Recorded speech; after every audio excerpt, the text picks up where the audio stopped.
Selamat pagi anak-anak. Gimana liburannya seminggu kemarin? Saya yakin kalian sudah mulai bosan liburan dan mulai kangen belajar fisika, bukan?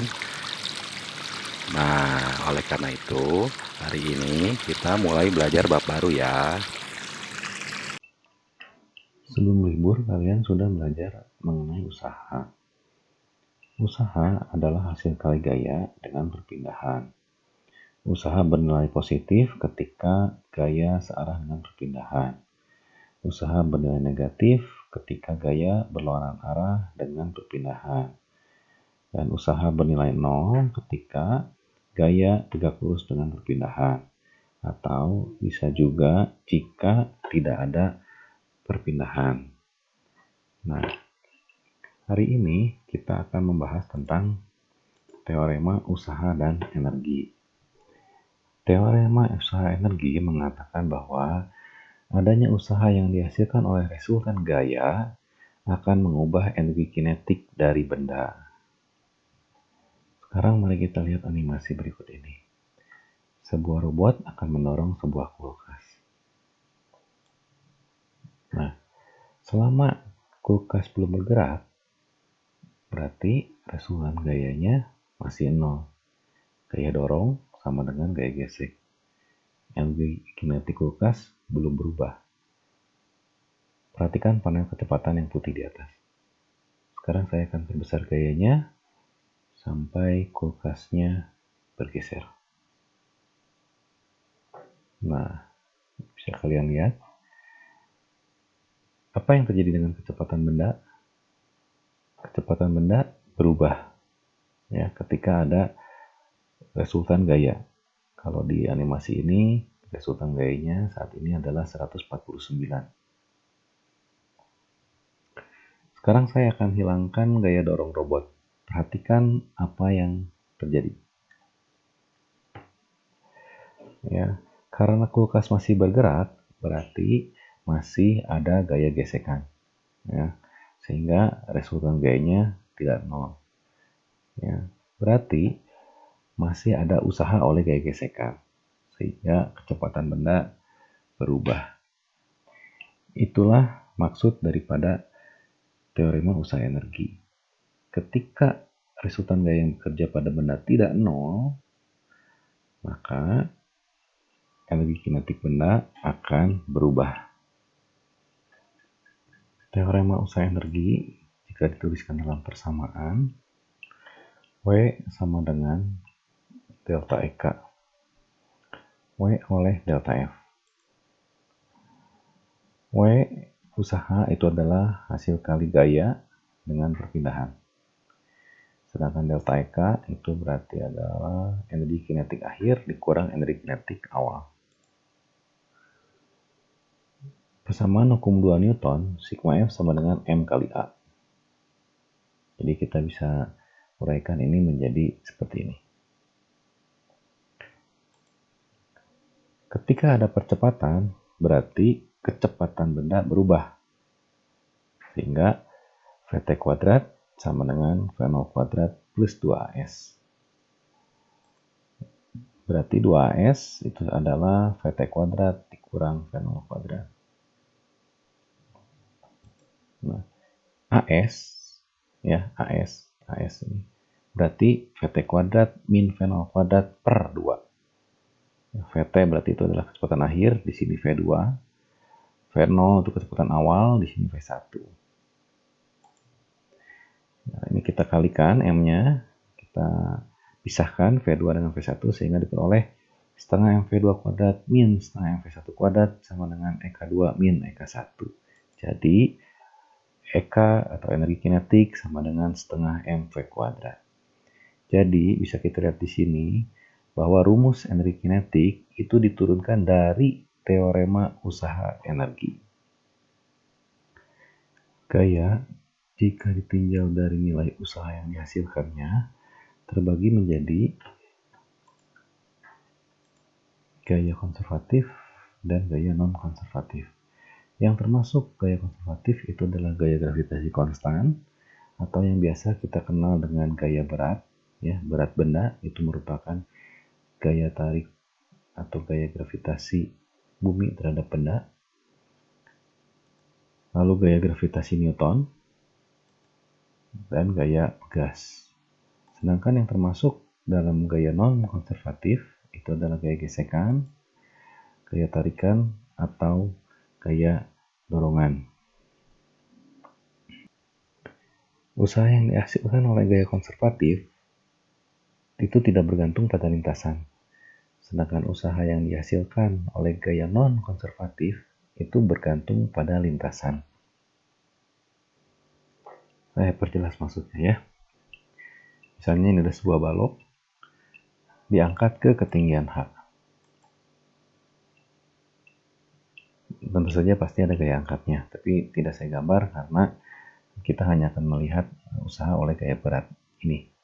Maka besarnya usaha oleh gaya berat W itu adalah min W kali H. Kenapa min? Karena tadi kan arah geraknya ke atas, sedangkan arah beratnya ke bawah, berlawanan, jadi dia minus.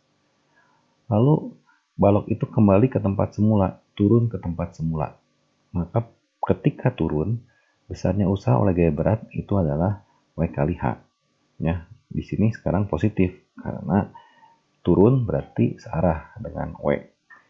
Sehingga gaya total oleh usaha total oleh W itu nilainya 0 ketika sudah naik ke H dan kembali ke titik awal. Maka W berat itu adalah termasuk gaya konservatif. Sekarang mari kita lihat usaha oleh gaya gesek. Tadi gaya berat itu adalah gaya konservatif. Sedangkan gaya gesek termasuk ke dalam gaya non-konservatif.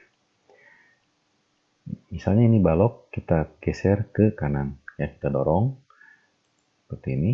Nah, maka besarnya usaha oleh gaya gesek itu adalah min F kali S. Ya, di sini minus karena arah gaya gesek tadi ke kiri berlawanan dengan arah perpindahan ke kanan. Lalu kita dorong balik balok ini ke tempat semula, ke titik semula. Nah, maka besarnya usaha oleh gaya gesek juga min F kali S. Ya, karena arah gaya gesek ke kanan, sedangkan perpindahannya ke kiri. Sehingga usaha total oleh gaya gesek yang sama itu adalah min 2Fs.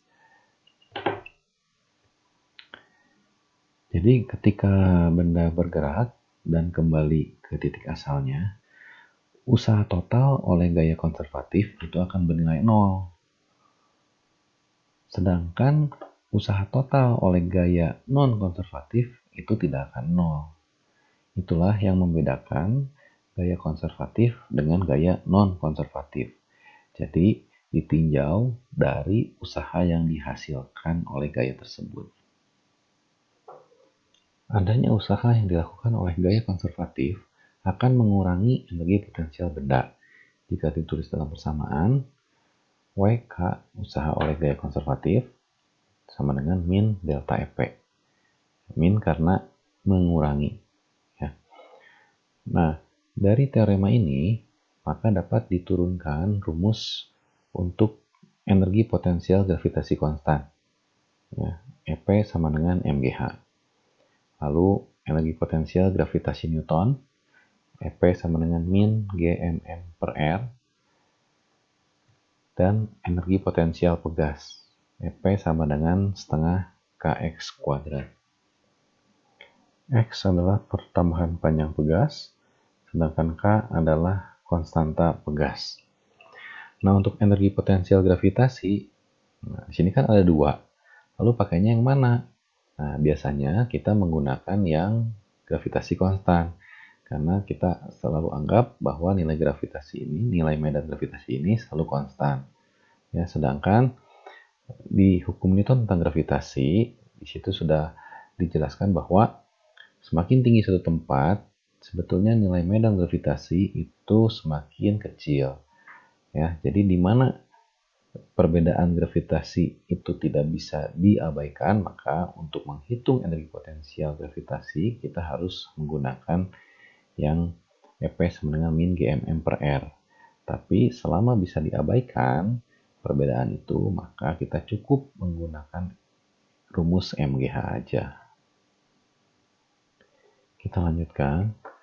Teorema usaha energi menyatakan bahwa usaha oleh resultan gaya akan mengubah energi kinetik benda.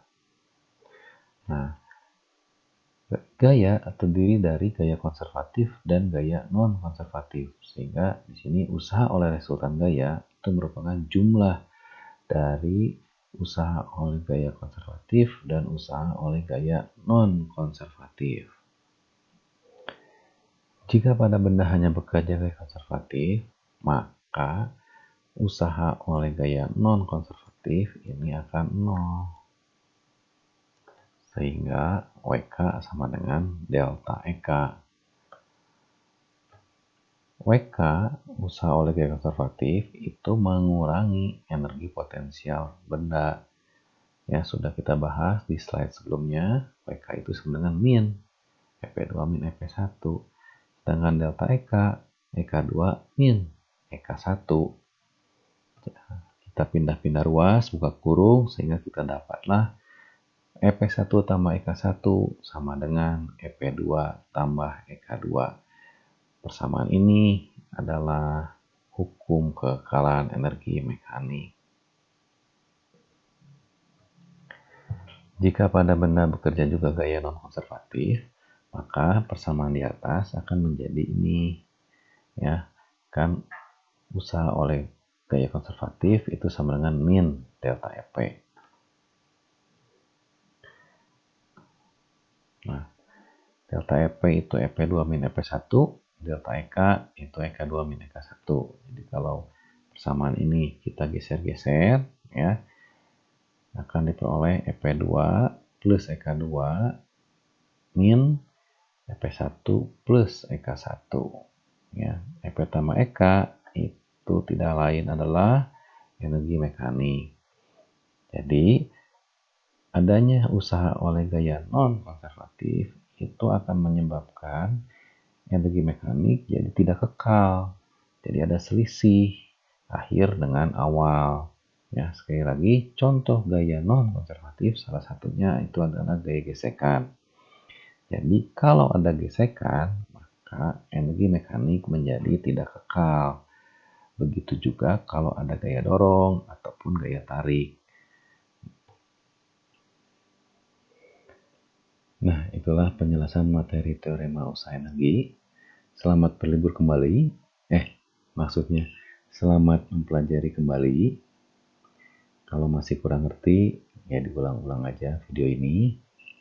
Jangan lupa di like dan subscribe.